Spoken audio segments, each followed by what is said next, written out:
A Seccional São Paulo da Ordem dos Advogados do Brasil, por suas comissões da Mulher Advogada, da Advocacia Assalariada, de Graduação, Pós-Graduação e Pesquisa e de Igualdade Racial, tem a honra de apresentar o webinar Revenge Porn: Impactos Sociais e Jurídicos nas Vidas e na Saúde das Vítimas. Evento promovido pelas referidas comissões e com apoio da Comissão de Cultura e Eventos da OAB São Paulo. Informamos que este evento compactua com 4 dos Objetivos de Desenvolvimento Sustentável estabelecidos pela ONU, os objetivos Educação de Qualidade, Igualdade de Gênero, Reduzir as Desigualdades, Saúde de Qualidade. Com a palavra, senhoras e senhores, doutora Cláudia Patrícia de Luna Silva, presidente da Comissão da Mulher Advogada da OAB São Paulo. Boa noite a todas, todos e todes presentes nesse evento, que é um evento que será de extrema relevância, principalmente considerando a sua temática, que está intimamente relacionada ao mês de setembro, que é o mês de prevenção ao suicídio. Mais uma vez, nós estamos aqui a abordar um tema de interesse a toda a sociedade e, sobretudo, um tema que impacta diretamente as mulheres, não é? Sejam elas cis ou trans. Nós vamos falar hoje sobre a questão da revenge porn e seus impactos jurídicos e sociais na saúde das vítimas. É inegável que a revenge porn, como uma das formas de violência de gênero, afeta a saúde emocional das vítimas.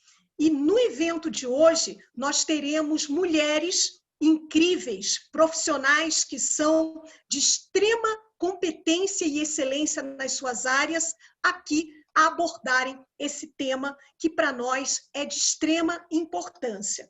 Então, mais uma vez, eu quero agradecer a presença de cada uma das mulheres profissionais aqui presentes, que com certeza engrandecerão essa webinar de hoje, e quero agradecer, sobretudo, a Comissão de Cultura e Eventos e todas as comissões co-irmãs que, irmanadas nesse ideal de levar informação qualificada a toda a sociedade nesse período de anomia em comum, em que estamos aí a vivenciar essa Covid-19 e esse isolamento social. Então, estamos aí, a Comissão de Igualdade Racial, de Graduação, Pós-Graduação e Pesquisa, de Advocacia Salariada, e nós aqui, da Comissão da Mulher Advogada, juntas, irmanadas, trazendo essa informação para que vocês possam aí ter essa webinar de hoje e discutirem temas que são tão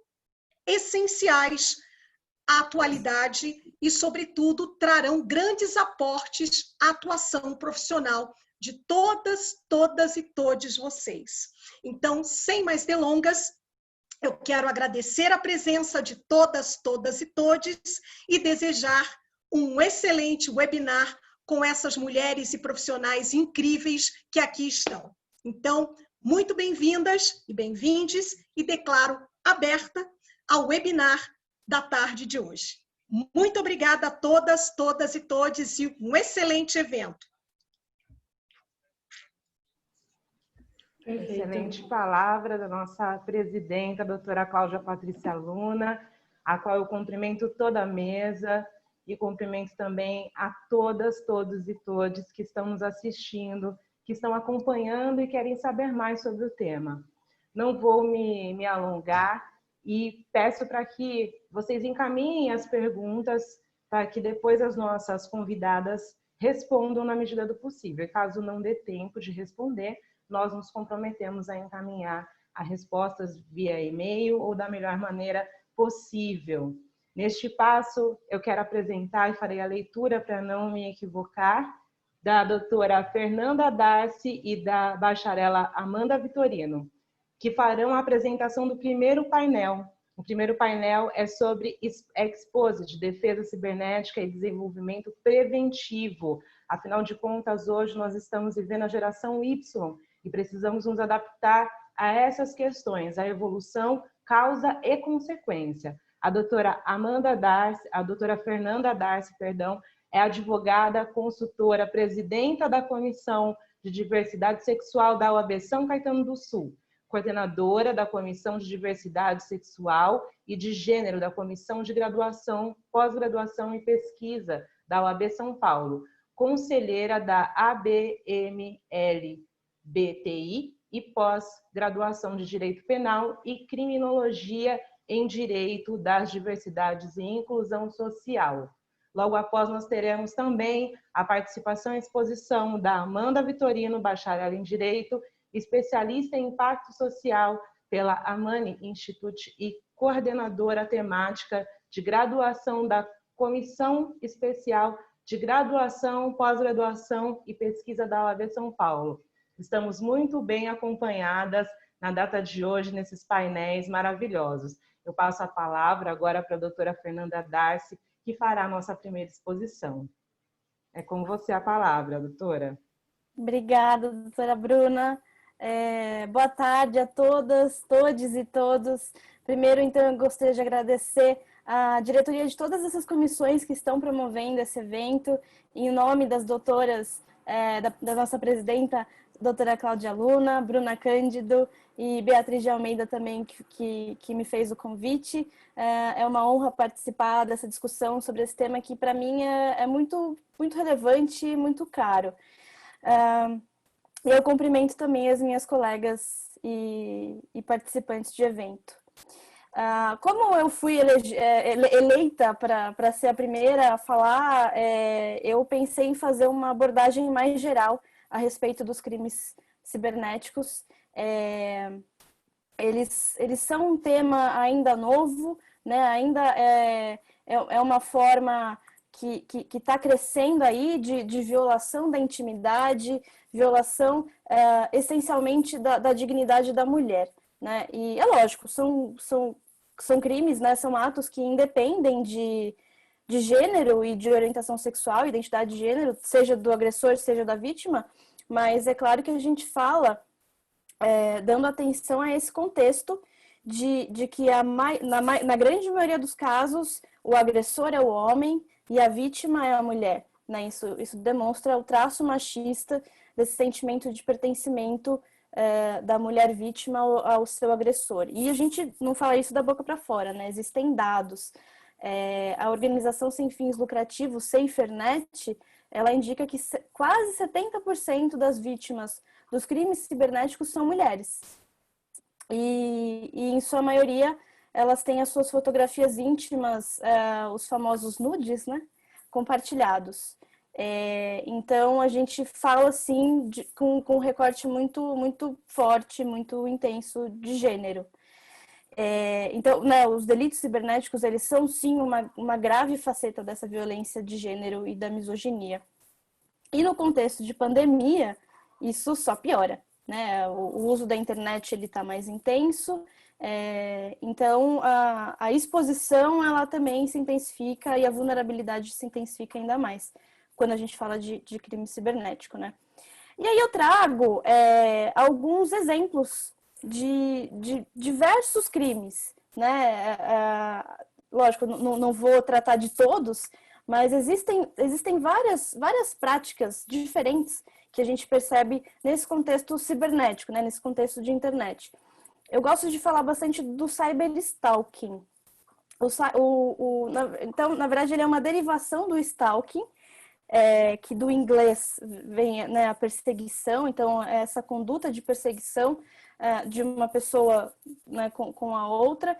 E no ambiente cibernético isso também ocorre, né? Não é só aquela pessoa que fica perseguindo fisicamente.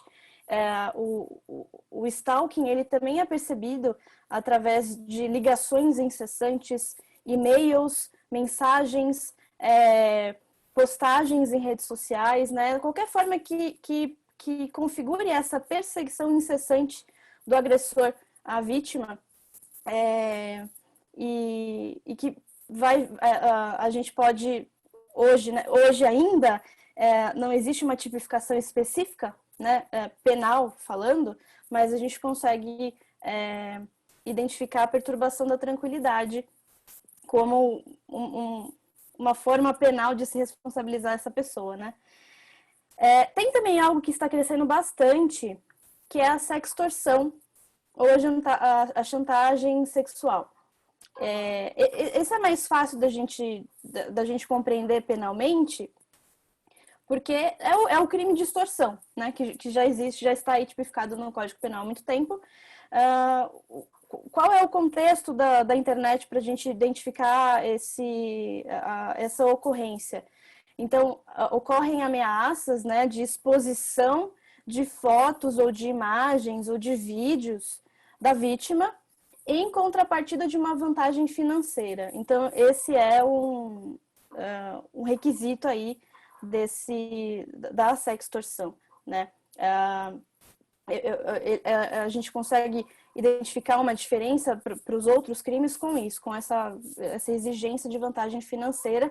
E hoje, né, é muito comum que isso seja feito através de exigência de compra de criptomoedas, por exemplo.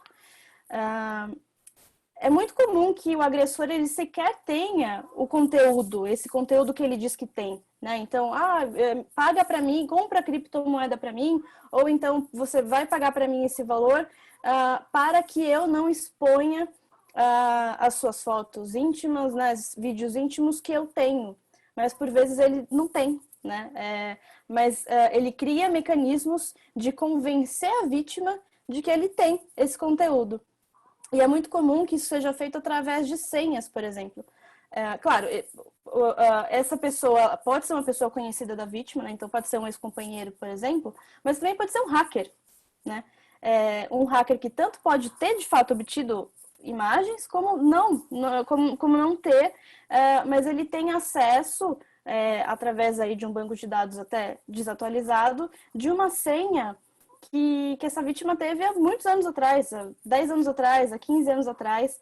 Às vezes não é nem mais uma senha que essa vítima utiliza, mas na hora que ela recebe aquele e-mail, aquela mensagem, ela se convence de que, nossa, ele tem né, a minha senha, né? E aí, às vezes, a vítima nem toma consciência, por isso a gente sempre, né, sempre recomenda, calma. Né? Quando você recebe um conteúdo desse, calma, porque não necessariamente é aquilo que a pessoa, né, tá falando e é muito comum que seja de fato um blefe. Além disso, recentemente foram incluídas no Código Penal 2 condutas que são registro não autorizado de intimidade sexual. Então seria, né, a pessoa faz fotos ou filma outra pessoa em um ato de intimidade, por exemplo, sem a sua autorização, né? Sem que ela tenha sequer conhecimento desse registro. E também a exposição não consentida deste registro, quando isso vai ser divulgado, né? Então tem o registro e a divulgação, são coisas diferentes. E esses crimes, eles são interessantes porque eles vieram recentemente para o Código Penal.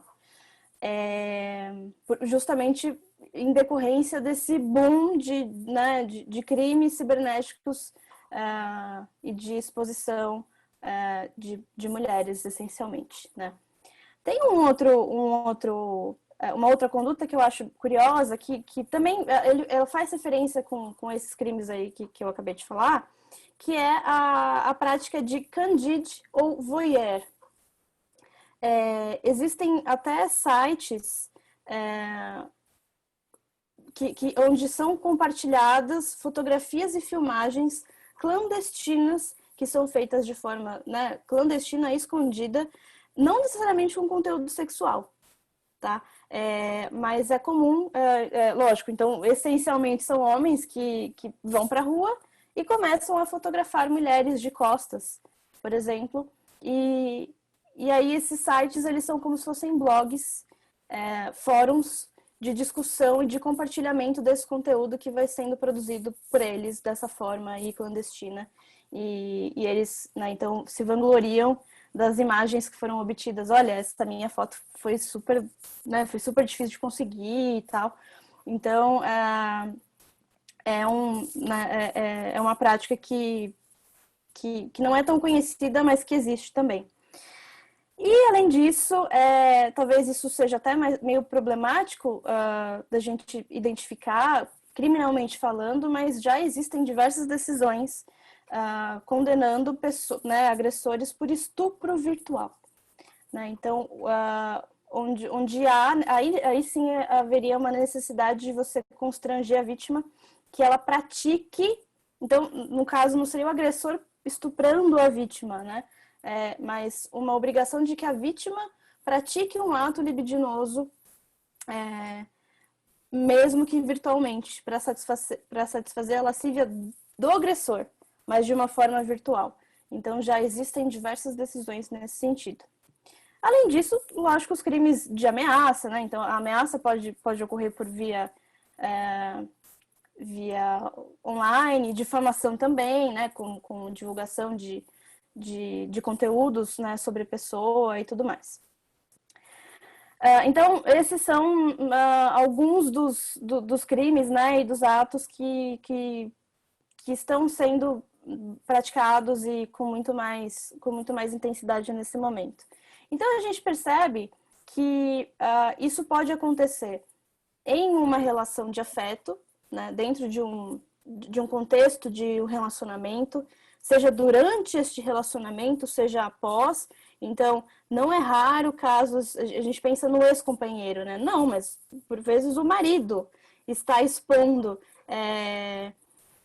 o namorado, né? Cunhado, sogro, enfim, expondo imagens dessa familiar, dessa pessoa, né, que é da família, em grupos, por exemplo, seja com algum tipo de vontade de se vingar por algum motivo ou não, né, ou por esporte. Então, isso pode acontecer dentro desse contexto de afeto, dentro de um contexto de conhecidos, né? Como, por exemplo, amigos ou companheiros de trabalho, como também desconhecido, né? Que aí entra isso fica mais evidente quando a gente fala desses casos de hackers mesmo, né? Da extorsão, do candide, do voyeur, né? Essas práticas que eu comentei. Quando a gente está falando desse contexto de afeto, fica evidente a possibilidade de aplicação da Lei Maria da Penha, né?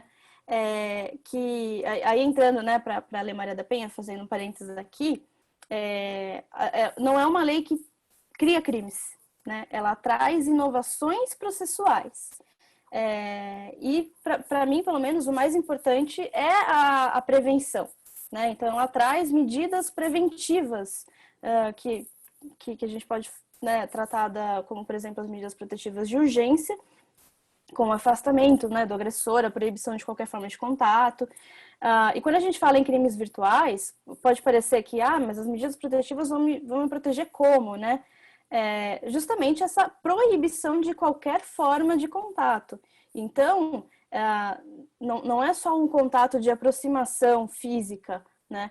Se essa pessoa tiver uma proibição de qualquer forma de contato, ela não pode sequer te mandar uma mensagem, sequer te mandar um e-mail. E assim funciona. Então, dentro de uma relação íntima de afeto, nesse contexto residencial, no contexto familiar, é evidente, né, a possibilidade de aplicação da Lei Maria da Penha. Mas a discussão, ela surge quando a gente está fora desse contexto. Como que você vai proteger essa vítima se ela está fora desse contexto de violência doméstica, como a lei descreve, né? A gente entende que não é à toa que esse agressor, ele escolhe a vítima mulher, né? Então, ele escolhe essa vítima mulher porque ela já está numa situação de vulnerabilidade onde a sua sexualidade e o seu direito ao corpo é retirado dela, né? Então, quando a gente fala de crimes, são crimes de ódio, né? São crimes baseados no gênero. A gente entende pela possibilidade de aplicação da Lei Maria da Penha também. E é nesse sentido, por exemplo, que a gente já vê hoje, graças a uma atuação mesmo de muita luta de diversos advogados e escritórios, a aplicação da Lei Maria da Penha para diversas situações que antigamente ela não seria utilizada, ela não seria aplicada, né? Então, a título de exemplo, no ano passado nós tivemos um sucesso no nosso escritório de conseguir o enquadramento de um caso de stalking, e um caso de stalking de pessoas que não tinham nenhum tipo de relacionamento de afeto na Lei Maria da Penha. Então, a gente conseguiu essa proteção, né, das medidas protetivas, enfim, em um caso que, a princípio, legalmente falando, não seria, se a gente for fazer uma interpretação, né, restritiva da lei, não caberia, né? Mas é isso, os crimes eles são baseados no gênero, né? Não são só crimes entre duas pessoas, são crimes baseados, sim, nessa relação hierárquica de gênero. E, enfim, as consequências disso são diversas. A gente percebe um grave impacto emocional nessas vítimas, que pode, inclusive, acarretar, como a gente está falando, né, do setembro, estamos fechando, né, praticamente o setembro amarelo, podendo acarretar o suicídio dessa própria vítima, que não suporta toda essa pressão social e psicológica sobre a sua sexualidade, sobre o seu corpo, enfim. Uma outra consequência que isso também a gente tem falado bastante, que a gente pode levar isso, né, para a área criminal, é a possibilidade de configuração de lesão corporal decorrente de dano psíquico.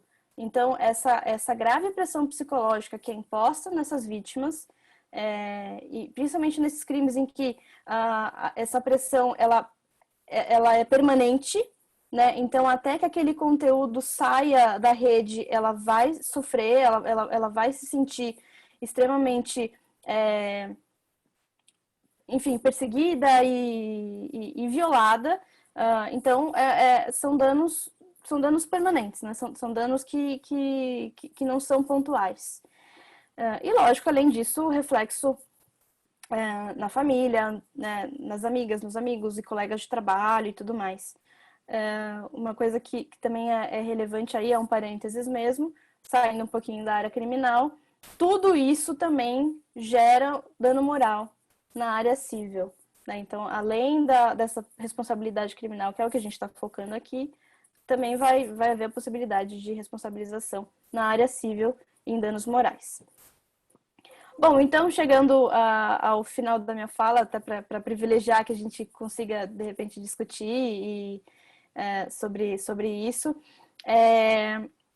diante da crescente desses crimes, é certo que, por vezes, o direito ele não traz respostas imediatas, então a gente precisa ainda tipificar algumas condutas que não estão tipificadas, e a gente sabe que o direito criminal ele é limitado, a gente não pode trabalhar com analogia no direito criminal, então a gente tem que seguir trabalhando, buscando criar esses precedentes e fortalecendo a rede de apoio e proteção dessas mulheres vítimas de crimes de gênero e ódio.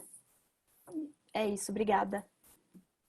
Perfeito, doutora Fernanda. Eu estou aqui como mediadora e eu tenho várias perguntas. A minha mente fica só borbulhando enquanto vocês falam, a grande verdade é essa. Bom, a gente foi falando aqui, a senhora apontou algumas questões, como a exposição, a divulgação de imagens sem o consentimento da vítima. Bom, primeira coisa, eu peço licença, que eu acho que a gente pode substituir o termo revenge porn por divulgação não consentida. Eu acho que, primeiro, por conta de ser um termo em inglês, então é muito mais fácil a gente começar a traduzir esses termos para o português, para que mais pessoas sejam alcançadas com o nosso diálogo. E segundo, porque eu entendo que nem sempre a mulher está fazendo, né? Não é um material pornográfico, né? Às vezes ela se sente confortável dentro da relação dela, ela faz o parceiro dela que pisa na bola. Então, acho que essa também é uma disputa semântica que nós temos que começar a fazer, né? Para que esse debate seja avançado. Porque quando a gente usa ainda esse termo revenge porn, a gente ainda meio que a sociedade é uma forma de culpabilizar a vítima, né? Porque quando você pensa em material pornográfico, tem várias disputas e várias discussões em torno disso, né? Então, acho que é a primeira substituição que a gente pode fazer. Agora, um outro apontamento que eu queria falar é que hoje a internet ainda é esse ambiente que não é seguro para a mulher, por conta cada vez mais desses tipos de crimes que têm ocorrido por conta dessas transformações sociais e digitais, mas ela também tem sido ferramenta de empoderamento para a mulher. E a gente tem visto isso muito através daquilo que as pessoas chamam de exposed também, que para mim substitui também o termo pela política do constrangimento, né? Que para quem não conhece, são as hashtags lá, meu primeiro assédio, né? Que tem vários movimentos nas redes sociais, que são as declarações das vítimas fazerem dos assédios que elas sofreram. Minha pergunta para a senhora, enquanto criminalista, como que uma mulher pode fazer um exposed seguro, né? Como que ela pode fazer um relato seguro disso, sendo que esse discurso não seja transformado aí em calúnia, injúria, porque a gente percebe muito também isso, a gente vê vários avanços na legislação em torno do direito da mulher, né?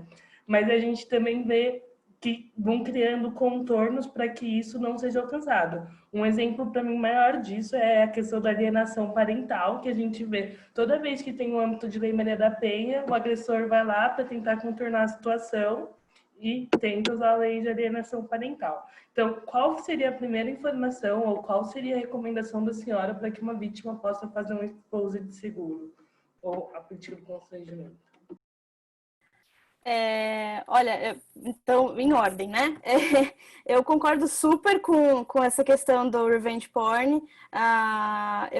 Quando a gente fala em revenge, a gente fala em vingança. Se é vingança, é porque teve um ato que provocou a vingança, né? Então, na verdade, quem tá errado aí é essa pessoa, né? A pessoa que criou, ensejou a vingança, né? Que deu, ensejou a vingança, que seria a própria mulher.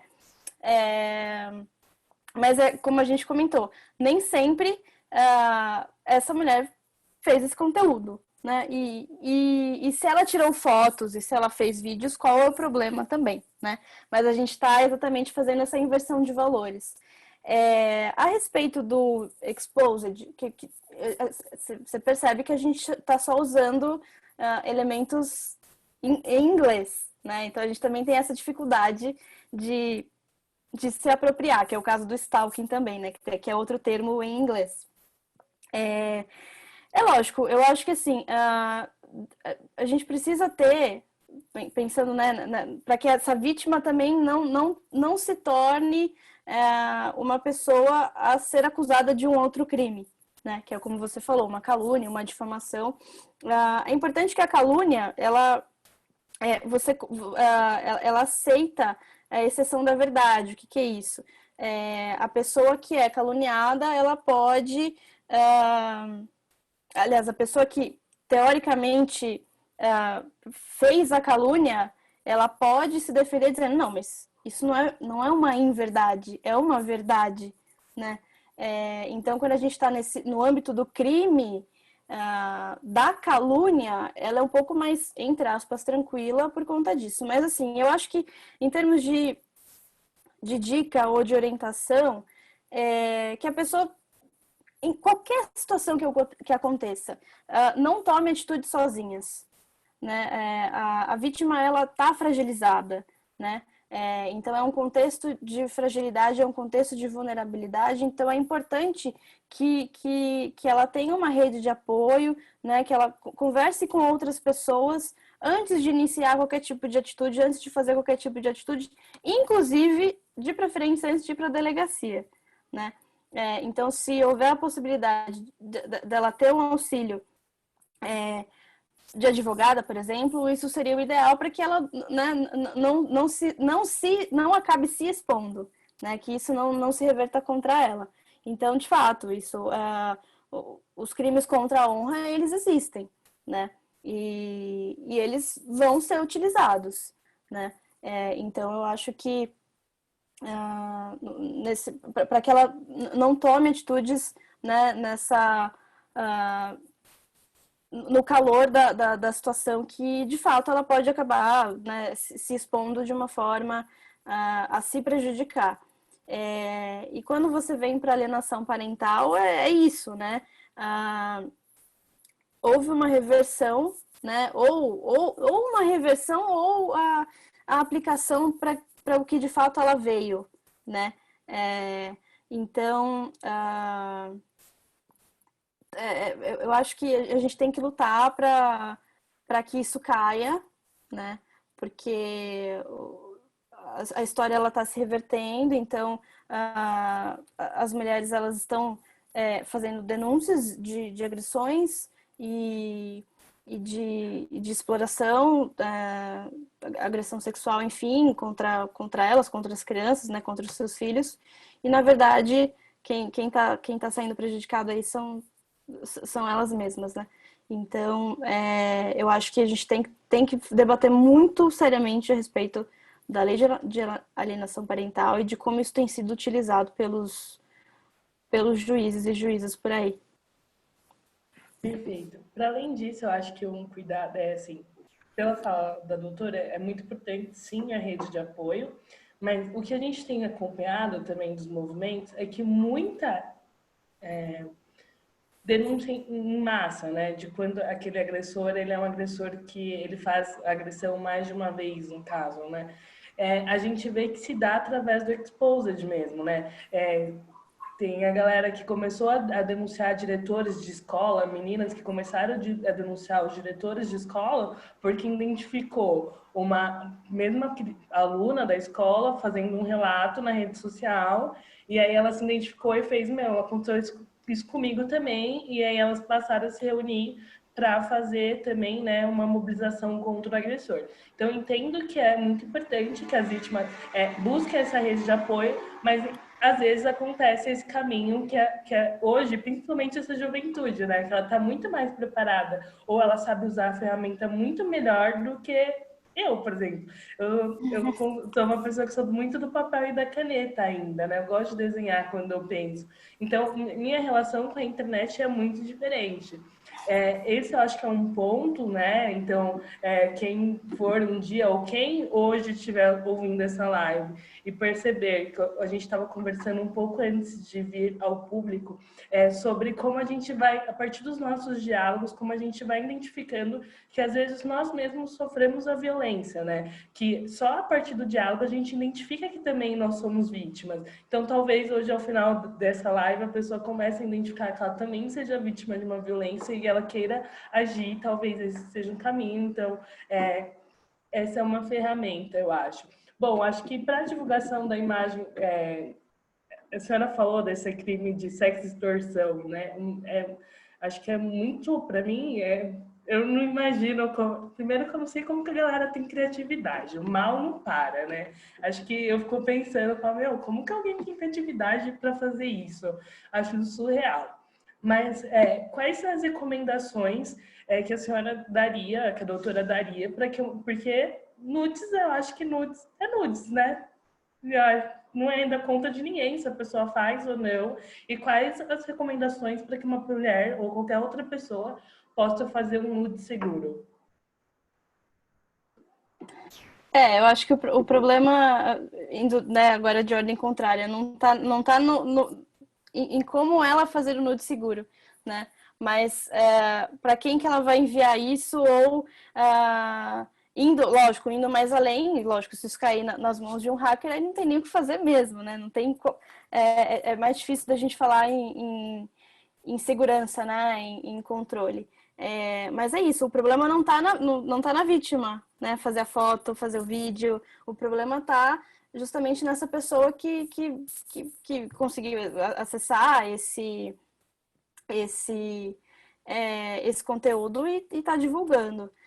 Então, eu acho que assim, na verdade a gente entra em cuidados básicos, né, de acesso à internet mesmo, a conteúdos, né? Então, cuidado com o tipo de site que a gente está falando agora no hacker, né?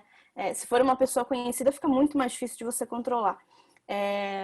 Mas, né, pensando nessa pessoa, né, no hacker, aqueles cuidados básicos de internet, tomar cuidado com o site que a gente entra, com as senhas que a gente utiliza, né? A gente tem mania de utilizar a mesma senha para tudo, porque é mais fácil de lembrar. mas isso vulnerabiliza muito a nossa relação com a internet. Então, acho que é isso, né? Segue desses cuidados básicos. E indo para o seu primeiro comentário, eu acho exatamente isso. É muito importante esse movimento que acontece para encorajamento, né, das outras vítimas, né, das outras vítimas silenciosas desse possível agressor, né?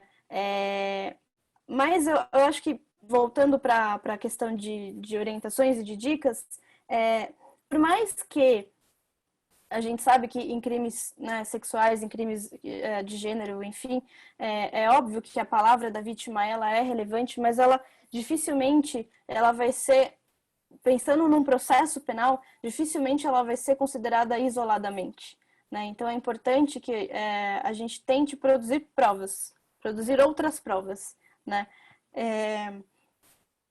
Quer seja troca de mensagens pelo WhatsApp, e-mails, né? Os crimes cibernéticos, eles são, né, eles estão nesse boom aí, mas por um lado, o agressor ele se sente muito seguro, porque ele pensa, eu tô aqui, eu tô longe dela, né? Ela não vai descobrir quem eu sou, mas não é bem assim, né? Então não é difícil você identificar de quem surgiu aquele conteúdo, de quem surgiu aquele compartilhamento.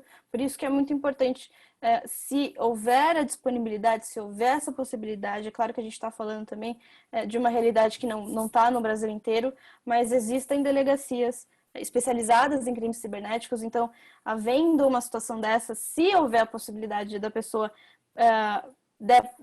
que a pessoa possa dar preferência para esse tipo de delegacia, isso também fica uma dica, porque são profissionais que já estão mais habilitados para lidar com esse tipo de situação.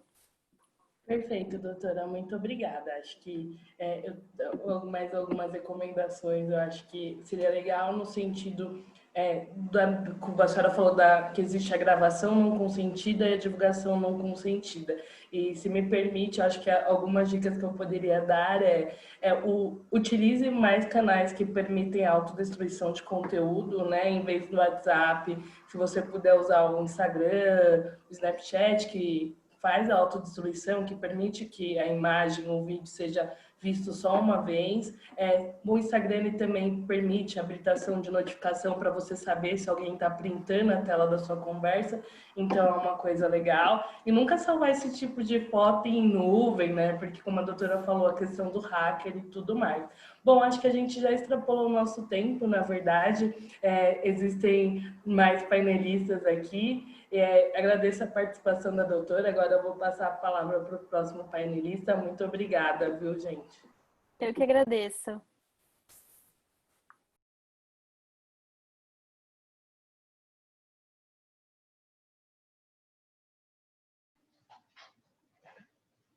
Excelente a participação de ambas. Amanda, maravilhosa, como sempre. Gosto muito da sua exposição. E a definição também desses termos em inglês, para mim, é muito novo, né? Muito novidade. Eu aprendi com meninas de 11, 12 anos que estavam pedindo apoio e ajuda no litoral paulista. Então, é muito importante também que possamos divulgar com mais precisão e também expandir essas informações. O inglês está cada vez mais presente na vida dos nossos, muito embora eu tenha 32 anos, eu não tenho essa adaptação, eu não falo muitas outras línguas, tenho pouca proximidade com o inglês, mas a juventude, geração Y, de hoje, que é um dos nossos painéis, tem mais aproximação. Eu até assisti um vídeo recentemente, doutoras e a todas e todos palestrantes, de uma criança nascendo e já pegando o celular da mão do médico, colocando o aplicativo dizendo como que corta o cordão umbilical e cortando. E falta muito pouco, né, em matéria de tecnologia para essas coisas acontecerem. Por isso, a sugestão da amplificação do nome para o inglês, termos em inglês e português. E até gostaria de deixar um questionamento para que todas possam falar sobre isso, que é a uberização e a questão da monetização do pornô, porque o pornô, depois da idade a qual ela é liberada, não é vista como uma situação em termos ilegal. O corpo da mulher, ela faz o que ela bem entender. Então, essa questão de pornô, existe uma horizontalidade na interpretação. Por isso, acredito que o tema é abrangente, também cabe interpretação. Todas as histórias têm dois lados, né? E dupla interpretação. Acredito que algumas pessoas também entendam dessa forma. Sem mais delongas, eu peço para que as nossas painelistas só se atentem ao tempo. Eu também estou naquela função chata de falar, olha, está chegando o seu tempo, mas não me levem a mal, é só para que todas tenham a mesma oportunidade de expor os seus temas que prepararam com tanto carinho. Vou expor agora o nosso próximo painel. O nosso próximo painel, o segundo painel, que fala sobre os novos contextos e os novos direitos e os crimes nas redes sociais e os direitos de personalidade. Afinal de contas, o que é essa personalização, o que é direito da personalidade, o que é crime dentro desse direito de personalidade envolvendo o direito digital? Para essa conversa, vou chamar aqui a doutora Cíndia Regina Moraca, advogada, especialista em direito civil, familiar e, como que eu pronuncio, doutora? Artilaun? Pesquisadora em comportamento e reputação digital, presidente da Comissão de Direito. Para que medie esse painel, eu vou chamar também a advogada doutora Keise Bianca, vice-coordenadora do GT, da Jovem Advocacia, da Comissão da Mulher Advogada da OAB São Paulo, especialista em Direito Internacional e Processual, membro da Rede de Mulheres do Brasil e idealizadora do projeto educacional Juridicandinho. É com vocês a palavra, fiquem à vontade, a casa é nossa. Boa tarde a todas. Doutora Bruna, uma honra estar aqui com todas vocês. Faço meus rápidos agradecimentos em decorrência do tempo na pessoa da nossa presidenta, doutora Cláudia, e também da minha querida colega Gabriela Quermesse, que me fez o convite para estar aqui. E já deixo um beijo para todas as minhas colegas painelistas, parabenizando a doutora Fernanda Darcy sempre pela brilhante apresentação. Eu queria hoje trazer alguns pontos diferentes na análise desse tema, e a primeira coisa, eu queria dizer que o óbvio não existe, né? Então, de repente, se alguma coisa que eu disser aqui vocês considerarem muito óbvio, vocês já ouviram 1000 vezes, que não precisava ter dito, aproveitem e passem para outras pessoas, porque todo dia a gente aprende ouvindo os colegas. Eu também queria dizer que vou trazer algumas controvérsias, pois eu gosto de ser do contra às vezes, e a primeira delas que eu deixo para a gente avaliar, ouvindo o que já ouvimos da doutora Fernanda e o que virá depois, é que talvez, isso é um pensamento meu, absolutamente só meu, a gente precise, como mulher, repensar a necessidade da exposição do corpo feminino como sinal do empoderamento. Né? Todas as vezes que a gente vê referências ao empoderamento feminino, a gente vê automaticamente nudes. E aí a gente pega a fala da Amanda Vitorino, que a gente precisa, então, aprender como mandar nudes seguros. Para mim, não faz nenhum sentido. Fica esse ponto aqui para a gente trabalhar nele. Para trazer o meu tema para discussão, eu queria primeiro comentar com vocês sobre uma coisa que se chama filtros civilizatórios. A nossa sociedade se constrói com base numa coisa que se chama filtros civilizatórios, que são os processos sociais que definem as interações humanas e criam as relações como a gente conhece. Famílias, grupos, empresas, cidades e nações. A gente sempre identifica algum tipo de filtro que determina essas relações. E por mais que a gente esteja numa luta constante para ressignificar o pertencimento da mulher, tanto no público quanto no privado, a exposição do íntimo feminino ainda choca a sociedade. Inclusive, para muita gente, falar de sexualidade feminina conduz uma ideia de escancaramento da privacidade da mulher, e isso não é aceitável moralmente para muitas pessoas, Se vocês acompanharam no final de semana, rolaram 2 barracos nas redes sociais. Um num restaurante de elite aqui em São Paulo e um que eu trago para nossas discussões foi no bairro do Leblon, no Rio de Janeiro, na Rua Dias Ferreiras. É uma rua de bares e restaurantes famosíssimos da elite carioca. E um carro passava naquele trânsito devagar, em frente aos bares e restaurantes, um carro conversível onde havia um homem e uma mulher nos bancos da frente e uma mulher de biquíni sentada na traseira do veículo conversível. Então, ela exibia o corpo todo ali e ela interagia com os colegas do carro. Em determinado momento, eles se beijaram, todos entre eles ali, era fim de tarde, e ela tomou uma garrafada. Tacaram uma garrafa na mulher de biquíni, ela desceu do carro, foi até a pessoa que tocou a garrafa nela e deu-lhe um tabefe na cara. Era uma outra mulher. Bom, a história cresceu, eu só queria deixar esse recorte aqui, porque depois tudo viraliza nas redes, estamos aqui falando do ambiente digital e dos perigos. As duas se justificaram. A primeira mulher, a do biquíni, certamente dizendo o que todo mundo viu nos vídeos. Ela não estava fazendo nada. Andar de biquíni no Rio de Janeiro, minha gente, aonde é que está o erro aí? É exibir o corpo da mulher? Aonde está o erro aí? A outra justificou a garrafada dizendo que aquilo era um ambiente familiar, que aquela mulher não poderia beijar outras pessoas, que ela estava praticando atos libidinosos e mais, que ela era uma mulher da vida. Guardem essas informações aí, porque isso tem a ver já com os crimes que a doutora Fernanda comentou, mas eu digo isso porque, de toda forma, precisamos entender que vivemos hoje na era do cibridismo. E o que é o cibridismo?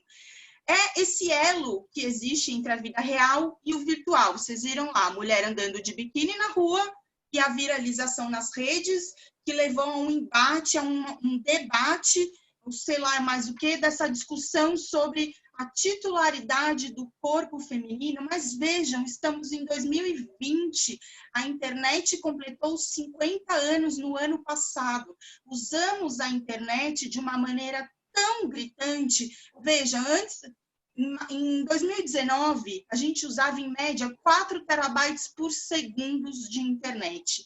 Agora, com o advento da pandemia, pulamos para 11 terabytes por segundo na internet. A gente está o dia inteiro na internet e ainda a gente se pega espantados com comportamentos que se referem a filtros civilizatórios que remetem à moral e os bons costumes dos anos o quê? 1920, 1930? Porque questionar uma mulher de biquíni em pleno Rio de Janeiro é mais do que questionar direitos, questionar a violência de gênero. Ali é a gente não entender exatamente como é que a gente lida com esses filtros civilizatórios. Então, para não me estender e considerando que a doutora Fernanda já fez uma apresentação muito relevante sobre os crimes virtuais que mais afetam as mulheres, eu só queria comentar que, tendo em vista a transformação digital da sociedade e esses dados que eu trouxe, hoje nós já temos mais de 200 redes sociais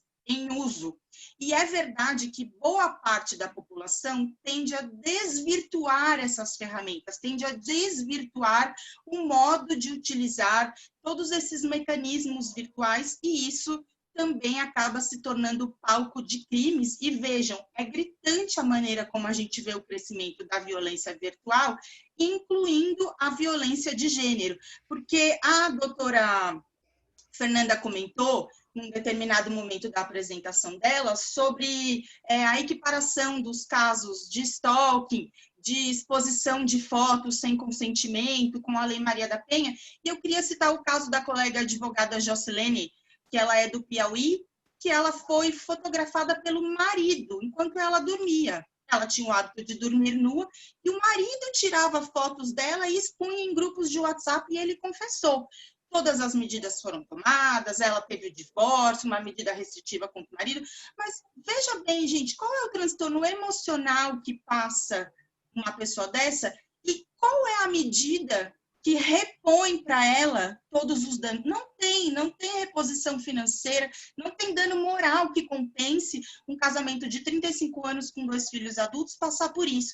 Então, os crimes virtuais, e eu não me refiro apenas àqueles que são diretamente ligados à violência de gênero, mas o dado que a Fernanda trouxe da SaferNet, de que 70% das mulheres, dos crimes virtuais são contra mulheres, ele é muito relevante, porque a gente não vê uma mulher praticando esse tipo de crime contra homens. A gente vê as mulheres cometerem crimes passionais. Tem diversas condenações de mulher, porque também a gente não é ser humano fantástico, né? Adoraria, mas a gente também erra. Mas a questão é que no ambiente digital estamos muito mais propensas a esses crimes por conta do que eu citei como filtro civilizatório. São essas questões sociais que ainda insistem em criminalizar o corpo da mulher, em criminalizar os direitos e os interesses da mulher, e é nesse ponto que eu trago a minha fala de abertura aqui.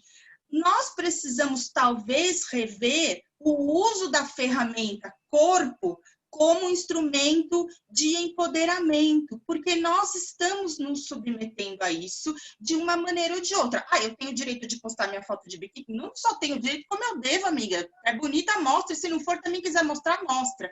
Porque o conceito de beleza, hoje eu falava aí com a doutora Casey Bianca sobre dismorfia. A dismorfia nas redes sociais, ela está aí para a gente falar. Mas dentro do nosso tópico, talvez a gente precisa começar, como advogadas, como instrumentadoras do direito, como pessoas que estão fomentando esses novos pensamentos em uma cultura digital, a desmistificar a exibição do corpo como único instrumento de empoderamento feminino. Porque existe uma coisa que se chama reputação digital, que é o tema da minha pesquisa nos últimos 8 anos. Reputação digital é o conjunto de informações que podem ser obtidas sobre nós, analisando o rastro do que nós fazemos nas redes sociais. E na medida que nós mesmos criamos esse rastro, porque a gente fornece diariamente essa informação, a gente acaba facilitando o cometimento desses crimes digitais, sem tirar a questão da romantização das relações, da confiança que os relacionamentos provocam. Acho que a doutora Fernanda explorou tudo isso, falando do crime de stalking, do crime de sextorção. Eu só queria, para finalizar, porque tem 1000 coisas que eu gostaria de falar aqui, mas hoje o debate é longo e temos outras colegas que eu quero ouvir. Primeiro, eu queria fazer um comentário aqui para a doutora Bruna Cândido, que mencionou que a nomenclatura é toda em inglês, e eu realmente sinto essa dificuldade, porque eu faço pesquisa comportamental e muita coisa vem de universidades americanas, as primeiras percepções dos comportamentos, e eu geralmente não encontro traduções que sejam objetivas e fáceis para a gente incorporar na nossa linguagem, mas com o tempo isso vai surgindo. Inclusive, queria agradecer a doutora Amanda Vitorino, porque eu vou incorporar na minha fala o política de constrangimento ao invés do exposed. Mas sobre o exposed ou a política de constrangimento que a doutora Fernanda explicou, eu queria deixar uma coisa também para a gente pensar, que se chama impulsionamento de repúdio. Na medida que a gente ouve esses casos e a gente se abala com a narrativa da vítima, a gente replica essas informações nas redes sociais para repudiar, para dizer o quanto achou aquilo absurdo, o quanto aquilo é doído, para solidarizar com a vítima. E quando a gente faz isso, a gente está aumentando a visibilidade do agressor e aumentando o alcance da ofensa moral daquela vítima. Porque embora ela precise receber solidariedade e receber apoio para cuidar daquele caso da maneira que o direito permite, a verdade é que quando a gente multiplica essa informação, a gente multiplica também o alcance da visibilidade disso. Então, pensem sobre o impulsionamento de repúdio, mesmo quando ele seja bem intencionado. E para eu terminar, eu queria dizer que de todas as coisas que a gente tem por aí negativas e todos os crimes que são aqui narrados, a gente tem o trabalho positivo dos operadores do direito, onde eu enquadro todas as minhas colegas aqui hoje, e, portanto, eu queria lembrar que já estão em vigor no Brasil diversas leis que tratam e que punem esses crimes. A primeira dela é a lei que determinou a instalação da Delegacia de Crimes Virtuais, e eu faço uma parte para dizer que a Delegacia dos Crimes Virtuais, ela tem prioridade para os crimes de fraude virtual. Então, muitas vezes, é importante ter o acompanhamento de uma advogada especialista, porque talvez o seu caso tenha acontecido no ambiente virtual, mas ele será melhor acolhido na Delegacia da Mulher. Consulte sempre uma advogada.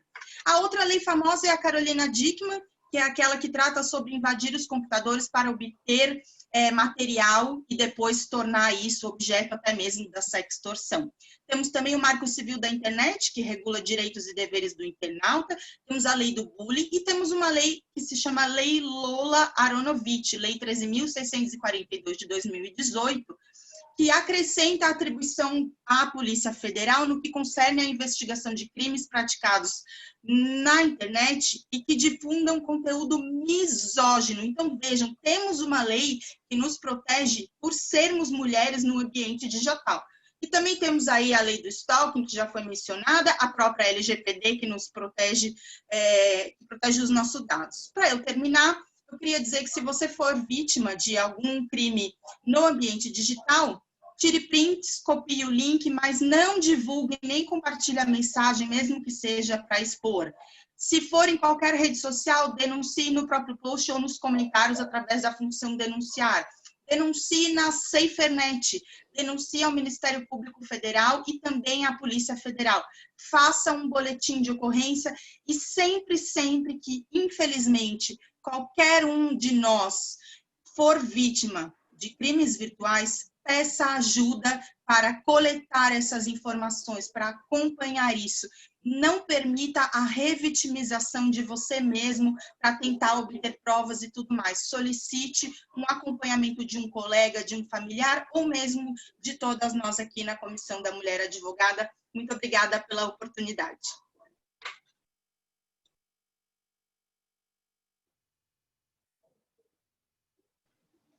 Maravilhosa exposição. Agradecemos a doutora Cíndia por todas essas informações muito importantes. Eu passo a palavra para a nossa mediadora desse painel, doutora Keise, para que ela faça os comentários.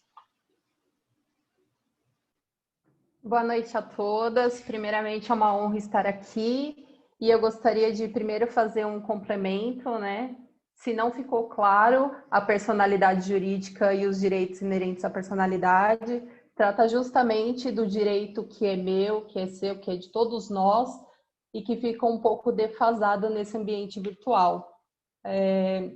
Nesse mundo cada vez mais conectado, infelizmente, os crimes virtuais eles fazem parte do nosso dia a dia e com isso eu percebo que gera uma falsa sensação de impunidade justamente porque a pessoa pratica do conforto do seu lar.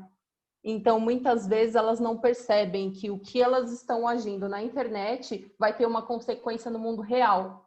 E podemos ver muito disso com o cyberbullying, que as pessoas praticam a todo instante na internet e não percebem que vai ter uma repercussão e a forma que isso pode afetar as outras pessoas, principalmente no momento que estamos vivendo hoje, que é de Setembro Amarelo. Então, eu só gostaria de fazer essa ênfase e um complemento. Eu gostaria de fazer uma pergunta para a doutora Cíndia, que trata justamente do que ela falou. Eu gostaria de perguntar se nós adotarmos essa postura de privação dos corpos, não estaremos contrariando a emancipação dos corpos? Afinal, sabemos que por mais que se intente a postura da vítima, não justifica o crime. E se assim fosse, países fundamentalistas que impõem tantas restrições às mulheres, dos corpos e sua exposição, não seriam protagonistas em casos de violência contra a mulher. Então, eu gostaria que a doutora Cíndia retornasse, por gentileza, para esclarecer um pouco sobre esse ponto.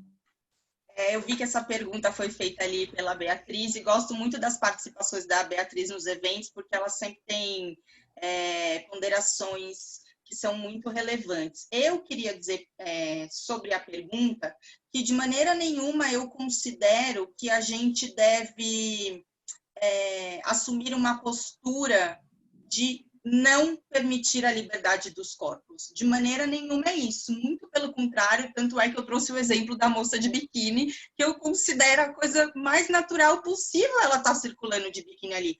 Eu falo sobre a construção dos filtros civilizatórios, onde a gente ainda usa mostrar o corpo como instrumento de empoderamento. E eu acho que a própria pergunta responde. Os países aí, como é que a Beatriz falou? Não sei o que os países, não sei o que lá, perdão. Enfim, o que eu acho é que, de maneira nenhuma, a propositura da minha fala é dizer que a gente deve deixar de mostrar o corpo, porque a culpa nunca é da vítima, e isso está muito mais que comentado. O que eu acho é que a gente precisa encontrar outras formas de empoderar mulheres para que a gente não fique sujeita sempre ao uso da nossa nudez como fonte de crimes contra nós mesmas, porque o tempo todo é isso. Nós somos vítimas daquilo que é natural para os homens. Por que para eles é natural e para nós não é? Porque a gente talvez faça disso uma bandeira e apenas essa. A minha sugestão é que juntas a gente consiga talvez construir novas ideias para desmistificar essa nudez. Até porque alguém mencionou a indústria do pornô, e eu queria dizer para vocês que a indústria do pornô, se vocês tiverem a curiosidade de assistir 2 documentários que depois eu posso mandar, ela não trata absolutamente sobre nudez, ela trata sobre poder e violência. Entendam? Não é sobre o corpo nu da mulher, é sobre poder e violência. Eu peço desculpas se não me expressei bem na maneira que trouxe a minha propositura, mas de maneira nenhuma eu pretendo censurar o corpo de ninguém, muito pelo contrário. Muito obrigada, doutora Cíndia. Eu gostaria de complementar agora a minha opinião pessoal. Eu concordo, eu entendi o ponto de vista da doutora e queria dizer que eu também concordo com isso. Eu acho sim, por mais que seja empoderador postar uma foto de biquíni, eu acho que nós temos que ter a consciência de como essa foto de biquíni pode nos afetar. E sobre a pornografia de vingança, eu gostaria de falar que, por mais que estejamos no nosso direito de tirar uma foto e mandar para uma pessoa que, de certa forma, seja confiável, eu acho que temos que ter um pouco de atenção com essa exposição. Porque, por exemplo, se você tem um relacionamento e você quiser enviar o famoso nudes para o seu companheiro, você está nesse direito. Mas eu, sinceramente, aconselharia, primeiro, não enviar, porque com certeza não correria o risco de cair em mãos erradas. E um segundo ponto seria, no mínimo, privar o seu rosto, que seria uma forma de identificação, porque isso, infelizmente, pode afetar a sua vida. E isso interfere na forma como as pessoas te veem, a sua forma profissional.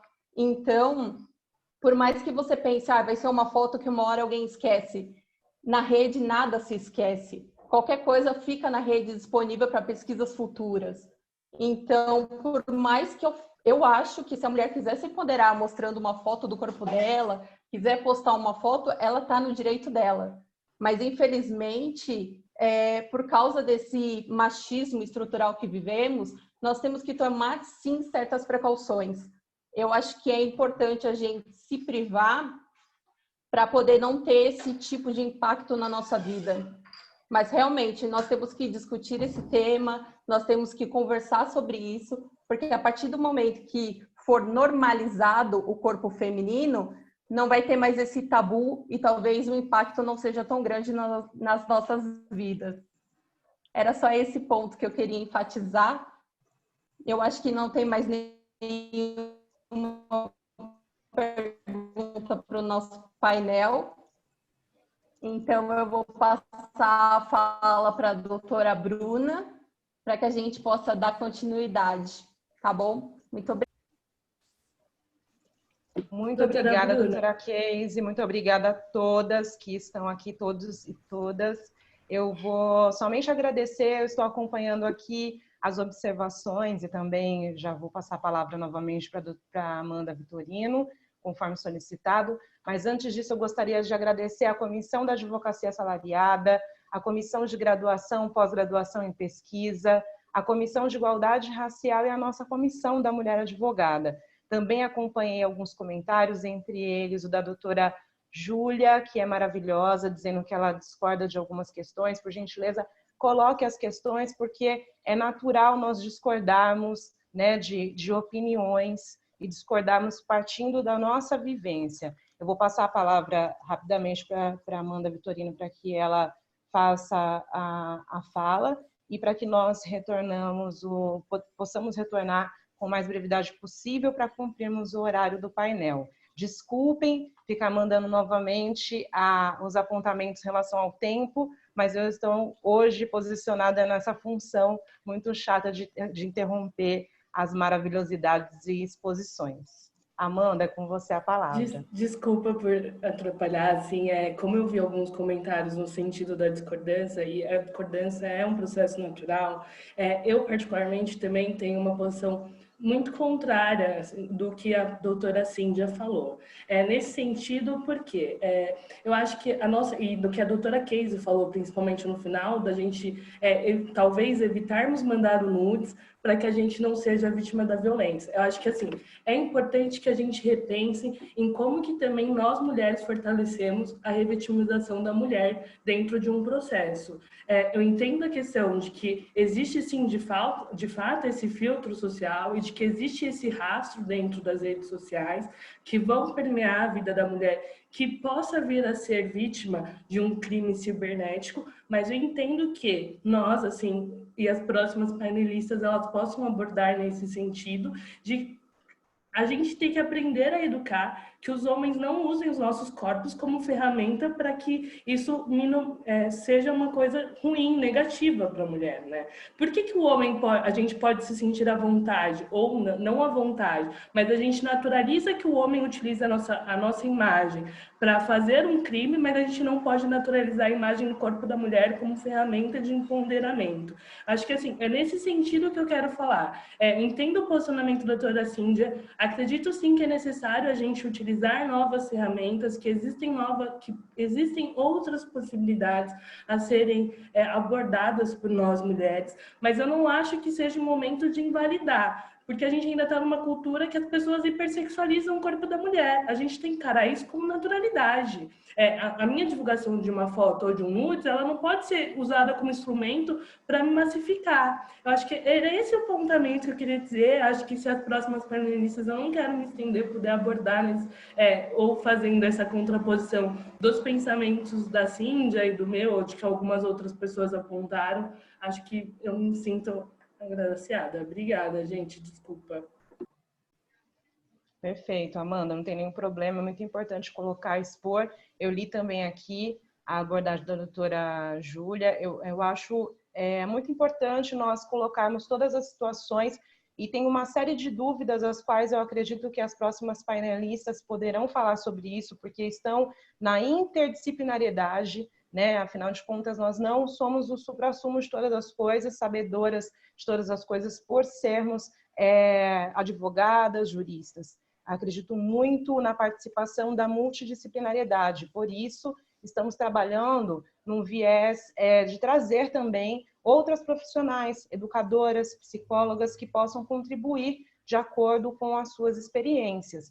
Já de antemão, eu compartilho uma questão, eu tenho feito pesquisa junto com o meu irmão, que também é pesquisador, Gabriel Cândido, de mulheres que estão nesse mundo pornográfico, da venda do corpo. E eu vejo que elas também são vítimas de algumas questões que elas não autorizaram. Então, elas estão vivendo e vivenciando situações dentro do mundo delas normais, mas também são vítimas de agressões que, na minha concepção, são misóginas e opressoras, principalmente no que tange a mulher negra. Então, é importante nós pensarmos sobre essa situação e, nesse aspecto, eu concordo com a doutora Júlia e com a Amanda.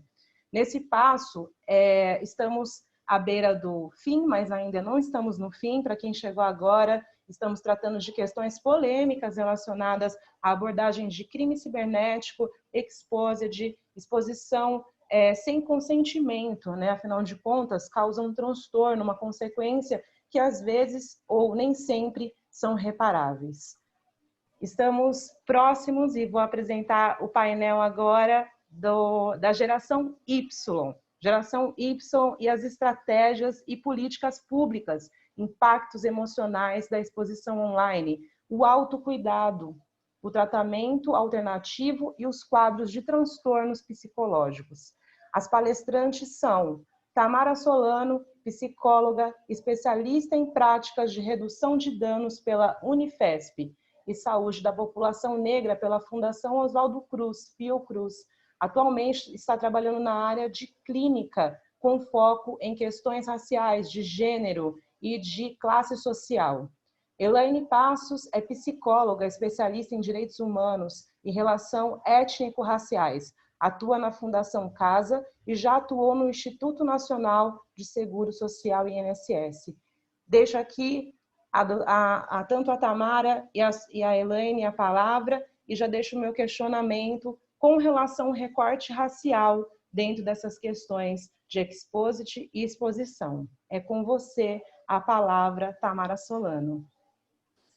Boa noite, gente. Boa noite a todos, a todas e a todes. Estou muito contente de estar aqui compartilhando com vocês, né? Eu acho que todos esses saberes, eu acho muito importante que a gente consiga discordar em alguns pontos, como está acontecendo aí, né? Porque a gente vai se complementando e pensando em questões que às vezes a gente não tinha tanta propriedade, não tinha parado para pensar a respeito, né? E para falar aqui hoje, eu comecei a pesquisar um pouco sobre essa questão, né, da pornografia de vingança, né, e como ela é usada, né, para as mulheres. E eu penso muito numa coisa que é de uma destruição da imagem da mulher, né? É como se fosse uma coisa do controle do nosso corpo, né? E aí eu achei um artigo que ele se chama Pornografia de Vingança, uma análise acerca das consequências da violência psicológica para a intimidade da mulher. E esse artigo ele fazia um recorte muito bacana, porque ele mostrava muito a questão da idade, né, das mulheres que estavam sofrendo essa violência, e eram mulheres muito novas, entre 12 e 17 anos. A mais velha tinha 21, mas a média era essa, né? Então eu fiquei bem assustada, porque são, assim, meninas, né, sofrendo esse tipo de violência. E eu penso, e aí ele falava um pouco, né, que 86% não sabia, aliás, sabia que estava sendo gravada, fotografada, tipo, tinha o consentimento da idade, mas o restante não sabia, né, que estava tendo a tela gravada, que estava sendo filmada e etc, né.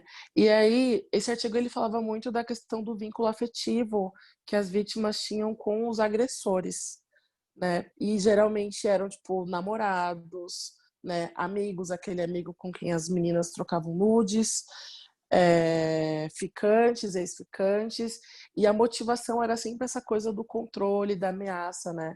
Da mulher que quer terminar comigo, né? Então, se você terminar, eu vou te expor, né? Da mulher que queria se afastar, que não estava mais contente naquele relacionamento. E isso é muito de uma tortura, né? Para com essas pessoas, assim, porque acaba entrando muito naquilo, né? Tipo, são mulheres que têm uma vida, elas estudam, elas têm família, elas têm amigos, elas têm uma vida social, elas têm uma vida profissional, ou estão se preparando para isso e acabam perdendo tudo isso, né? E o impacto disso, assim, ele é muito grande, né? É uma violência que acaba reduzindo, né, a mulher. As fontes, os lugares que eles divulgam, né, essas imagens, esses vídeos, acabava sempre sendo WhatsApp, né, grupos de pornografia, grupos, né, de amigos, né, de pessoas conhecidas, e sempre com os dados pessoais dessas vítimas. Endereço, número pessoal, e-mail, local de trabalho, local de estudo. No artigo falava que eles divulgavam em murais da escola, né, foi uma coisa que me deixou bem assustada também, né? Porque a gente pensa no tamanho do ódio desse agressor, né? Da raiva, da vontade de destruir essas vítimas, né? E as consequências eram muito... A maioria das vítimas acabavam sendo demitidas, acabavam pedindo demissão, elas acabavam sendo abandonando a escola, a faculdade, né? Então é muito uma coisa de eliminar e excluir essas pessoas, né? E é o tipo de violência que ela não tem como se esconder, né? Porque essa violência, ela vai até, né, ela vai, tipo, as pessoas têm um número privado, né, dessas mulheres, tem o contato, tipo, de familiares, o local de trabalho, e acaba caindo sempre naquela coisa da culpabilização, né, tipo, dessas mulheres, né, naquela coisa da moral, né, tipo, olha, todo mundo vai ficar sabendo que você transa, que você tem uma vida sexual, todo mundo vai saber que você é a mulher profissional super reconhecida na nossa área, mas quando ninguém está vendo, você faz essas coisas aqui, né, e muito aquela coisa de ligar essas mulheres profissionais, mães, esposas, filhas, namoradas, né, religiosas ou não, a figura da mulher que está na prostituição, né? É muito uma coisa para reduzir mesmo, para eliminar essa questão do ódio, né, que fica sempre muito forte. E aí vem sempre aquela coisa, né, do medo que essas mulheres ficam, né? Muitas acabam sendo extorquidas financeiramente, né? Eu acho que essa questão da confiança que é quebrada, que destrói mesmo, né? Porque a gente tem aquilo de confiar, né, no nosso companheiro, na pessoa que está com a gente, e quando isso quebra e vem com uma violência tão grande, né, que pode não ser a violência física, mas é aquela violência emocional que é muito pesada, né? E aí ela começa a se culpar, tipo, poxa, se eu não tivesse feito, se eu não tivesse confiado, né? Se eu não tivesse tentado agradar tal pessoa, se eu não tivesse esse vínculo, né? Elas acham que isso não teria acontecido, né? Então elas acabam abraçando essa responsabilidade para elas, mas a gente sabe que, né? Se um agressor ele tá com aquele ódio, ele quer fazer isso com alguém, ele vai fazer, ele vai arrumar qualquer motivo para isso, né? A gente pode tentar se prevenir da forma que for, tanto que uma das meninas falou mais cedo que tem esses sites em que as pessoas compartilham as câmeras onde as pessoas não estão fazendo nada sexual, né? É uma coisa muito surreal, né? É uma coisa muito que é para expor e humilhar essas mulheres, né? E aí eu fiquei pensando muito, né, nessa questão da rede do cuidado, né? Eu acho que quando isso acontecer, procurar mesmo fortalecer com pessoas que você conhece, que você confia, né? Antes mesmo de ir até a delegacia, acho que se respaldar legalmente, né? E eu acho que é isso, assim, tentar validar. Eu acho que a psicologia entra muito nessa coisa de validar essas violências, porque quando a mulher sofre com isso, ela acaba sendo invalidada em todos os aspectos, né? Primeiro que já fica essa coisa da culpabilização, e aí, mas tá, foi só uma foto, ai, foi só um vídeo, sendo que é a vida dela ali que tá sendo reduzida, né? Tipo, a moral dela tá sendo atacada, a pessoa dela. Então é importante que a gente entre no papel de acolher e validar essas dores, essa violência, né, esse sofrimento. Acho que criar uma rede, articular esse cuidado mesmo jurídico, da psicologia, com todas as áreas, né, todos esses cuidados. As tentativas de suicídio são muito altas, né? Não todas são concretizadas, mas a maioria sim. E eu acho que acolher, né, é o principal, assim, formar uma rede de cuidado. É isso.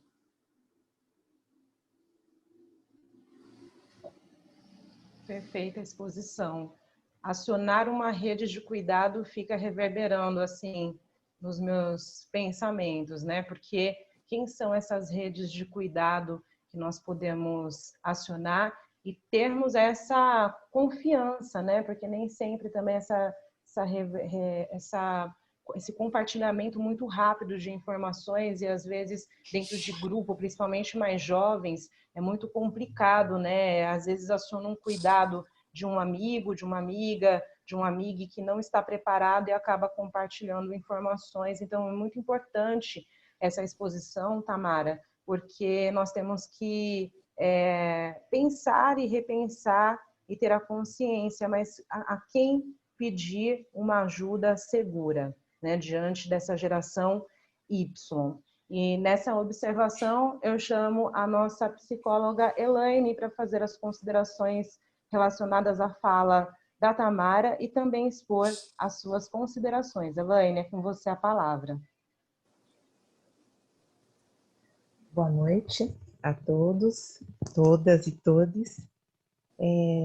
Estou muito feliz em estar aqui com vocês, com esse evento importantíssimo, principalmente agora finalizando o mês de Setembro Amarelo. e expor um pouquinho sobre a questão da psicologia, sobre a questão do todo o impacto psicológico que todas essas questões trazem, principalmente para as nossas mulheres. Reforçando aqui, né, que a gente tem, a doutora Fernanda falou no início da nossa apresentação, que 70% são mulheres que são vítimas, né? Então, como que a nossa sociedade trata as nossas mulheres, a exposição dos corpos das nossas mulheres e como isso é muito sério e grave, principalmente hoje com essa questão da tecnologia, né? Isso acontece por quê? Por vários motivos, né? A gente sabe que hoje a nossa sociedade está mudando muito, a gente tem muito a questão virtual, principalmente com relação à pandemia, isso nós nos voltamos mais para esse universo também. E também a questão da falsa sensação da impunidade, né? E que parece que isso não é visto, né? O agressor ele sempre fica atrás dessa questão virtual. Além de tudo, a nossa sociedade ainda aplaude e consome esses conteúdos, né? Que isso é muito triste, é muito complicado, porque quando isso é divulgado, quando isso é exposto, né? Temos pessoas que ainda divulgam isso, que acabam perpetuando isso, e o quanto isso é prejudicial ainda na nossa sociedade.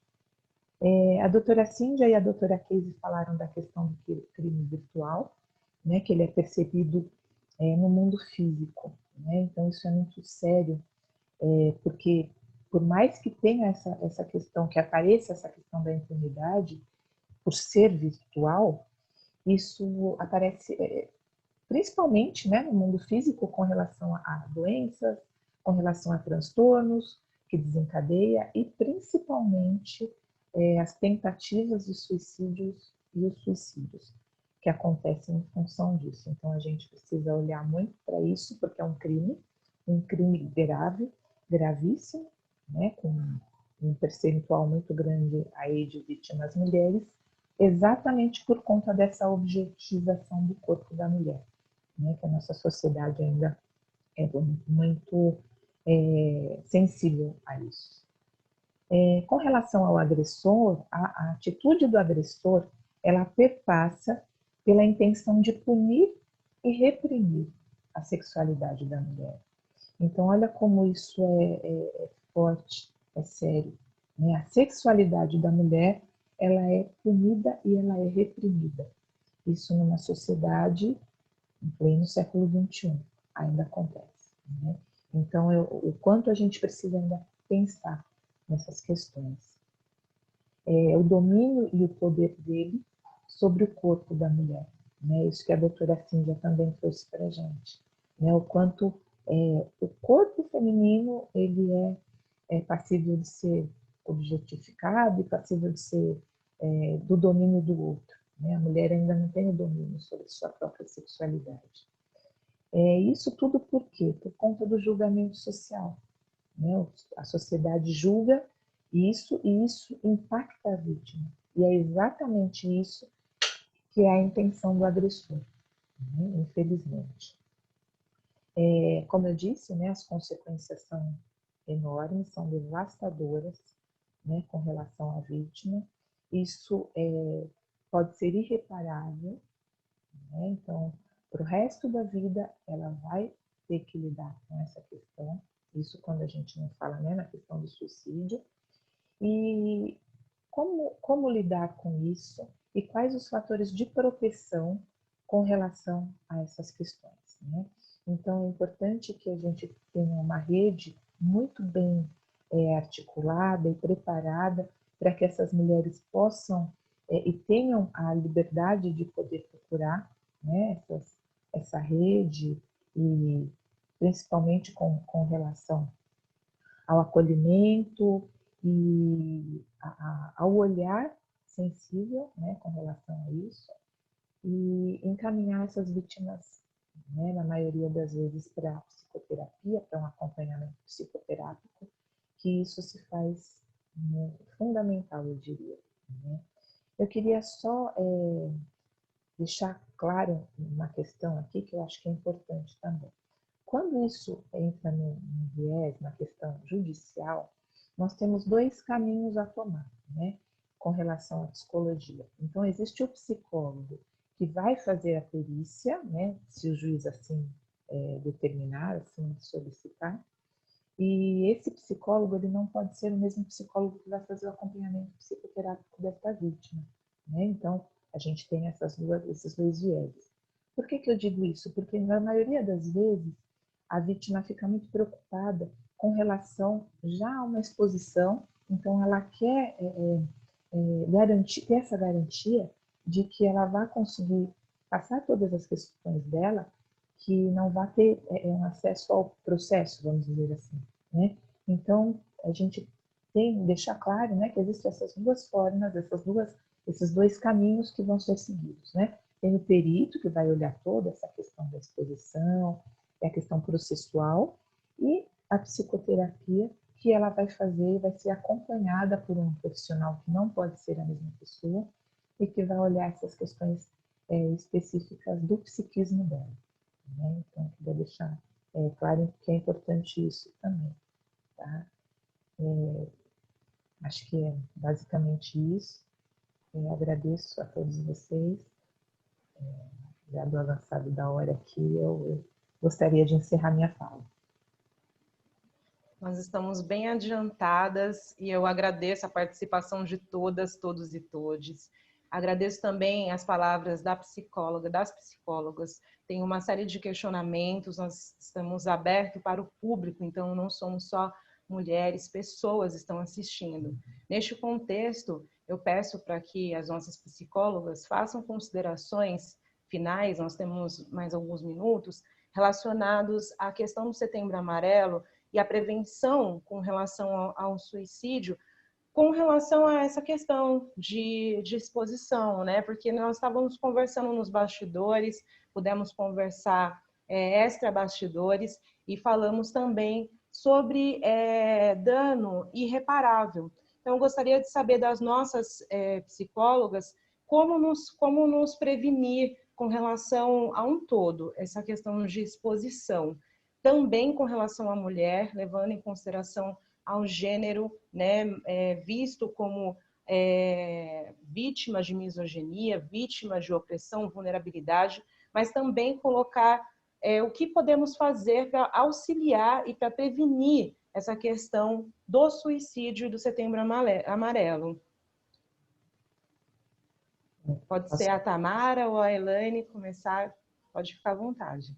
Eu gostaria de enfatizar a questão da empatia, né? Então, sempre olhar o outro e ter esse olhar sensível.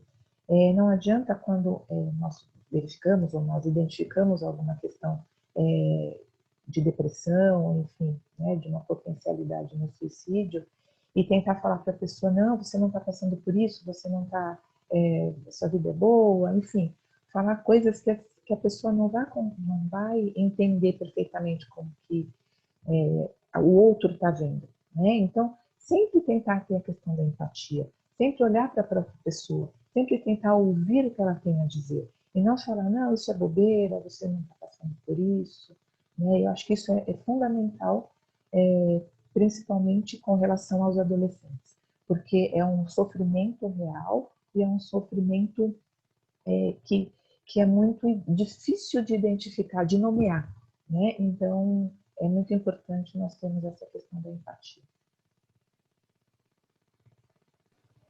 Tamara? Eu fiquei pensando aqui, eu acho que como um modo de prevenção, né, do suicídio, eu acho que como a Elaine trouxe essa questão da validação desse sofrimento, né, eu acho que acolher essa pessoa, né, e eu acho que o tempo todo mostrar para ela que a vida dela não se resume a esse episódio, né, que ela não que a vida dela não acabou por causa disso. É um sofrimento, sim. É um momento, eu acho que de muita dor, né, de muitas mudanças que acabam acontecendo, né. Nas minhas pesquisas mostram que muitas mulheres acabam sofrendo violência dos pais, dos filhos, né, dos colegas ali. Então, eu acho que a gente tem que acolher essas mulheres, acho que antes de qualquer coisa, validar esse sofrimento, né? E mostrar para elas que a vida delas é muito mais do que um episódio de exposição, né? Que ela continua sendo uma profissional incrível, que ela continua sendo uma mãe, uma companheira, uma pessoa, um ser humano, né? E que a vida dela não para por ali, né? E que a gente consegue, né? Restaurar uma vida social, né? Uma carreira, né? Que a gente está lutando aqui para isso, né? Que ela não está sozinha nesse sofrimento, né? Que a gente cria uma rede, acho que justamente para isso, né? Para que vários âmbitos consigam, né? Mostrar para ela que tem algo, né? Além desse sofrimento e que a gente está ali, que a gente vai passar com ela esse momento conturbado, né? Então eu acho que a gente entra muito nisso de acolher, né? De validar. Eu acho que é o que fica assim para todos, né, nesse momento. Eu acho que essa coisa da empatia, né, porque se você não sofreu, você não sabe como é. Então acolhe, né, olha, estou aqui, eu não sei muito o que te dizer porque eu nunca passei por isso, mas eu vou te acolher. Você quer fazer uma denúncia? Vamos procurar um profissional de saúde mental, vamos atrás de uma defensoria, vamos procurar como a gente vai caminhar nessa situação e assim a gente vai seguindo. Perfeito, Tamara. Não tem nenhum problema a terapia, a busca por profissionais da área de psicologia, psicanálise, psiquiatria, porque a mente também funciona, tanto como os outros órgãos e as outras áreas. Efetivamente, nós temos que hoje, principalmente hoje, em época de pandemia, em um período tão difícil, precisamos cuidar da nossa mente. Há um preconceito ainda muito grande com relação à busca de profissionais da área da saúde no que tange à questão psicológica, psiquiátrica. Não podemos agir dessa forma, precisamos incentivar. Então, façam terapia, é muito importante. Eu faço, a minha terapeuta é maravilhosa, e também mentorias com psicólogas para que possam expandir a visão e tentar sanar esses problemas, né, que são irreversíveis, porém a vida precisa continuar. Essa campanha é em prol da vida. Passo a palavra, porque estamos adiantadas, para que cada uma faça as suas considerações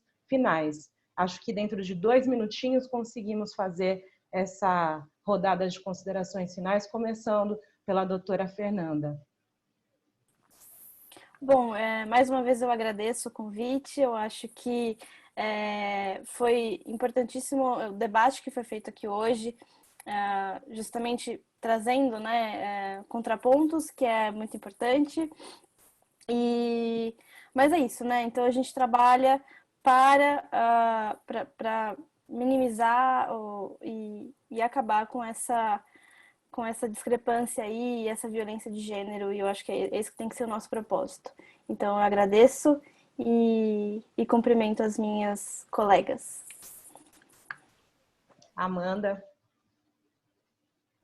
Quero agradecer mais uma vez o convite, muito obrigada, foi um debate muito rico, eu acho que nós aprendemos todas muito com pontos de vista de cada uma, e é isso, eu acho que no final, como a Fernanda e a doutora Elaine e a Tamara todas apontaram, eu acho que o nosso intuito maior é focarmos, né, na diminuição da desigualdade de gênero, pela preservação da vida das mulheres, né, que sempre é atingida de todas as formas, né, é violentada psicologicamente, fisicamente. Então acho que o nosso intuito maior é esse, é pensar em como resguardar os corpos femininos, né, como resguardar as nossas vidas. Agradeço mais uma vez, uma boa noite para vocês. Doutora Cíndia. Ela não está? Estou. Queria Doutora agradecer a todas pela oportunidade, especialmente as minhas colegas panelistas pela divergência, porque eu acho que é no debate que a gente constrói informações novas, divergindo que a gente cresce no aprendizado. Eu queria reforçar a última fala da Amanda aqui, que a gente realmente precisa entender como é que podemos reforçar a segurança dos corpos femininos, e eu sugiro que nós, que estamos aqui nessa condição ultra privilegiada de ter acesso a todas essas ferramentas tecnológicas, que possamos construir novos filtros civilizatórios onde a gente possa ter mais liberdade de fala, de corpos e de tudo com segurança. Muito obrigada a todas. Foi uma honra estar aqui. Doutora Casey. Eu recebi uma pergunta que, na verdade, eu não tinha percebido, eu só gostaria de respondê-la, que a doutora Rafaela perguntou como podemos normalizar o corpo feminino se permitimos o exercício do controle sobre nossos corpos, em vez de criarmos mecanismos de proteção. Eu só gostaria de enfatizar sobre a minha fala, em que eu disse que as atitudes tomadas na internet, elas têm efeitos reais no mundo real. Portanto, se acontecer, se você for vítima de algum crime, você logo tem que buscar uma punição para ele. Mas assim, eu recebo muitas perguntas sobre como eu posso me prevenir de que isso aconteça. Portanto, eu disse que caso você venha enviar algum nudes, que você pode tomar algumas atitudes de prevenção, como não mostrar o rosto ou ter um pouco mais de cuidado de para quem você envia esse nudes. De forma nenhuma estou permitindo algum controle sobre nossos corpos. Muito pelo contrário, acredito que a mulher é livre para fazer o que ela quiser, acredito fielmente nisso, e acho que temos que continuar debatendo e falando sobre esse assunto, porque quanto mais nós falarmos e discutirmos, mais ele será normalizado. E possivelmente a próxima geração não terá mais esse tabu e essa sexualização com nossos corpos. Só queria enfatizar isso e fico muito honrada com esse convite. Esse debate foi muito rico e com certeza eu aprendi um pouco mais com vocês e espero ter ensinado um pouquinho. Muito obrigada. Tamara. Eu quero agradecer o convite de vocês, né, para estar aqui hoje. Eu me senti muito honrada em participar dessa troca com pessoas tão incríveis de áreas diferentes. Eu deixei esse livro aqui, que é da Maya Angelou, do Basquiat, chamado A Vida Não Me Assusta, né? E eu acho que é isso. A gente não pode viver baseado no medo, né? A gente não pode permitir que esse controle aconteça na nossa vida o tempo todo, né? Eu acho que o controle da nossa moral, da nossa liberdade, do nosso desejo, né? Eu acho que a gente tem que encarar, né? Criando essa rede que a gente tanto falou de rede de apoio, né? Eu acho que fortalecendo, nos fortalecendo, acho que divergindo, que é muito importante, que eu acho que é através disso que o conhecimento ele vai sendo produzido, né? A gente se questionando. E é isso, gente. Muito obrigada pelo convite, pelas trocas, obrigada por tudo e que a gente consiga viver sem medo. Elaine. Eu me sinto muito honrada com o convite. Gostaria de agradecer a todas, aprendi muito aqui. E gostaria de encerrar com duas palavrinhas que eu disse, né, na minha fala, que é empatia e acolhimento. São, né, empatia e acolhimento. O quanto essas palavrinhas são importantíssimas na vida das pessoas, né? Um olhar sensível, um olhar de afeto, de carinho para o outro. Então, eu gostaria de encerrar minha fala com essas duas palavrinhas, né? E agradecer mais uma vez o convite e muito obrigada. Até a próxima. Agradeço a todas as painelistas que aqui estão, agradeço a todos que estão assistindo, todas e todes que estão assistindo, agradeço também à OAB pela oportunidade da diversidade, pela oportunidade de exposição desse tema tão importante que visa a redução de danos relacionados a essa temática. Agradeço à Comissão da Advocacia Assalariada, agradeço também à Comissão de Graduação, Pós-Graduação e Pesquisa, Comissão de Igualdade Racial e a da Mulher Advogada, na pessoa de suas respectivas presidentas. Muito obrigada pelo evento de hoje. Voltaremos a nos falar, porque esse assunto é contemporâneo e precisamos aprender a cada dia com essa contemporaneidade. Até a próxima, até breve.